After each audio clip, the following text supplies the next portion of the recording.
ایک مولوی صاحب کا پاجامہ درزی نے ذرا لمبا سی دیا۔ مولوی صاحب شرعی یعنی ٹخنوں سے اوپر پاجامہ پہنتے تھے۔ مولوی صاحب نے اپنی بیگم سے کہا کہ جمعہ آنے سے پہلے پاجامہ 4 انچ کم کر دینا۔ بیگم روزمرہ کے کام میں بھول گئی۔ اگلے دن مولوی صاحب نے اپنی بیٹی سے کہا کہ پاجامہ ذرا 4 انچ کم کر دو۔ بیٹی نے بھی ٹال دیا۔ تیسرے دن مولوی صاحب نے اپنی بہو سے کہا کہ بہو پاجامہ ذرا 4 انچ چھوٹا کر دو۔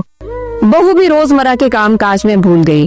اس طرح جمعے کا دن آن پہنچا تو مولوی صاحب کی بیگم کو یاد آ گیا کہ آج تو جمعہ ہے اور مولوی صاحب نے نیا پاجامہ پہن کر جمعہ نماز ادا کرنی ہے۔ مولوی صاحب کی بیگم نے پاجامہ اٹھایا اور اپنے کمرے میں لے جا کر 4 انچ کاٹ کر سلائی لگا دی۔